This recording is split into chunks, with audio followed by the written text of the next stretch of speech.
Hello bachchon, let us read this question. The question says a man accepts a position with initial salary of rupees 5200 per month. It is understood that he will receive an automatic increase of rupees 320 in every next month and each month thereafter. Find his salary for the 10th term. First of all बच्चों हम लोग देखेंगे कि इसमें कौन सा की concept use किया गया है, right? So the key concept will be nth term of an AP, right?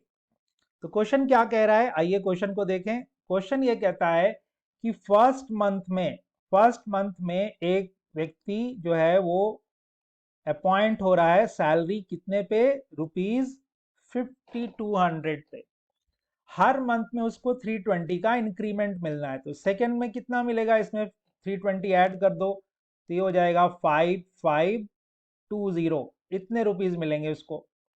Third month में कितना मिलेगा, इसमें 320 और ऐड कर दो तो ये हो जाएगा 5840 एंड सो ऑन। इसी तरह से 10th मंथ में उसको कितनी सैलरी मिलनी चाहिए वो हमने फाइंड आउट करना है।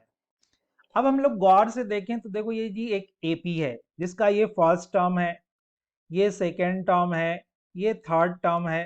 तो ऑब्वियसली 10th मंथ में जो है वो 10th टर्म होगा इस एपी का।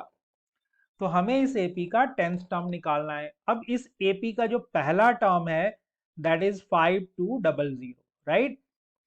And then the common difference is 320 and the number of term is 10. So salary in 10th month, that will be equal to A10 of this AP, right? So that will be A plus 10 minus 1 into D.